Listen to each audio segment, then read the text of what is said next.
Light is not a neutral object. It's not mere illumination. Maybe having to do with, because in English, or maybe in other languages too, but primarily in English, we use light to define so many things. Not only the thing that's being radiated, but the thing that encapsulates it, the fixture. We use a lot of we use light as a metonym for a lot of things. It is not just a neutral object, but it is in fact an active medium that constitutes the production of space. Often presumed as a neutral object, light in truth orders perception, mobilizes movement, and shapes the reality around us. It is a force, an agent which imposes structure and subtle governance upon our environment. That is the premise of my newest piece, Constructions. It interrogates light at its purest essence. This spatiodynamic composition, part symphony, part installation, reclaims industrial street lights from Southern California, once utilitarian, now constructed as 6 monumental handcrafted instruments of luminous inquiry. Extracted from Palomar, California, Temecula region, these street lights, stripped of their civic duty, assume a new role. They are both material and subject, orchestrated live to generate a rhythmic interplay of brilliance and shadow. The really interesting thing about these lights actually is how long they take to arc up, even though we normally see them in their yellow monochromatic context. It's actually quite interesting to see how long it does take to warm up, how the light changes as it warms up. This is a sodium vapor lamp, by the way, a low sodium vapor lamp, something that you would see up until the beginning of this century. You would see it driving around, of course, in the city, in between cities as well, right? Going between cities. These would offer us a way to travel between places in an illuminated manner. As such, monochromatic illumination is a big part of this work. It's not a restriction, but it's a deliberate distillation. By collapsing the spectrum, we expose light's raw materiality, its texture, rhythm, and capacity to sculpt space. As argued in my research into cybernetics and the ontology of performance, machine aesthetics mediate our sensory realities. They construct the space around us, and basically, in the production of space, create the externalities which we use to mediate the world around ourselves. So, in short, they create the space around us. They're not only the light, but the space. As such, this work is simultaneously a live performance and an installation.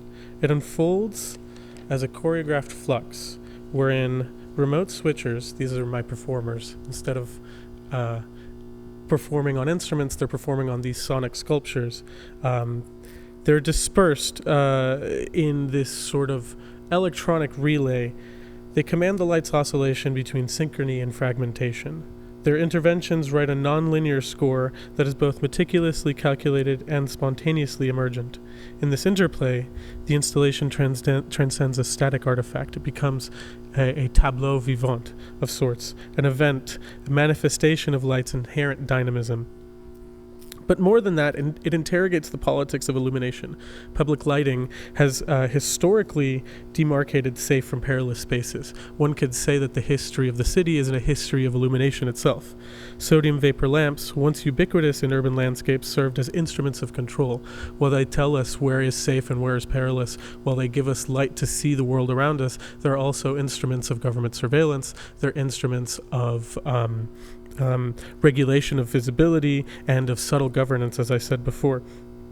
By reconfiguring these relics, Constructions compels us to one question. What remains when lights are liberated from their functional mandate?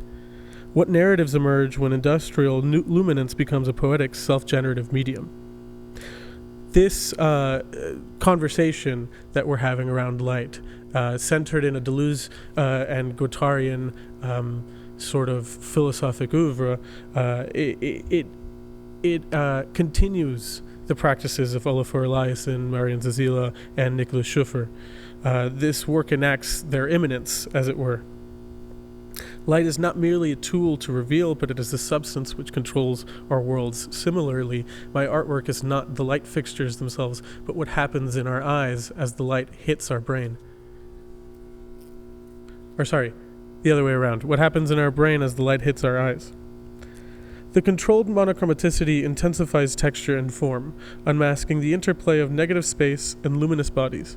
Each flicker and pulse is a dialectic between order and chaos, precision and rupture, mirroring the tensions of our modern urban existence.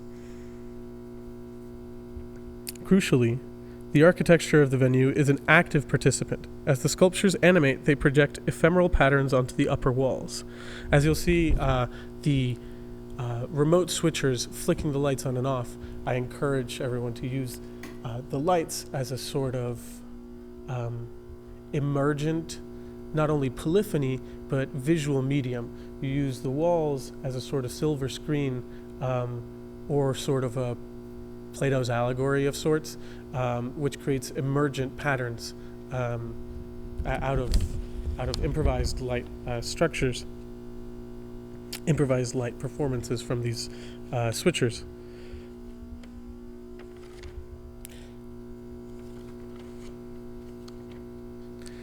It records not a scripted story, this piece, but a spontaneous dialogue between light and shadow, a living archive that redefines cinematic aesthetics through material immediacy. My research contends that industrial aesthetics, once instruments of imperial control, remain latent forces that shape both perception and politics. Constructions extends this inquiry by recontextualizing these streetlights. Here they are not mere relics of urban infrastructure, but conduits of transformative potential. Their monochrome glow, once a marker of civic order, now distills into a pure sensory language that speaks directly into our embodied experience. This work is a call to recognize light as an active, transformative agent around us. It challenges us to reconceive the relationship between illumination and space, to see illumination involved in the production of space, to see beyond the functional realm and into that of the poetic. The live performance does more than activate the sculptures, it activates our perception. In that activation, the audience is no longer a passive observer, but becomes implicated in the ongoing construction of meaning, a co-author of this luminative narrative. As the light reaches its zenith, steady, unwavering, resonant, I ask you to perceive it not as a mere physical phenomenon, but as an archive of power and possibility. Each beam, each pulse is a testament to the transformative power of recontextualized industrial technology. It reveals how mechanisms once designed to enforce control can, when liberated, evoke subversion and critical reflection. It is both a cinematic event and a live interrogation of light's capacity to shape our world, with a symphonic composition bespoke to these performative sculptures at the heart of it. It is a convergence of performance, spatial installation, and emergent film, an embodied thesis on the politics and poetics of illumination. It offers a radical reimagining of public lighting, one that transcends its original mandate to interrogate the very forces that structure our sensory realities. Inasmuch, I invite you to join me on April 16th, 2025, at CalArts Wild Beast for the premiere of Constructions. We can witness how repurposed streetlights, through controlled monochromaticity and live manipulation, craft a visual symphony that redefines space, reconstructs narrative, and challenges the legacy of industrial power.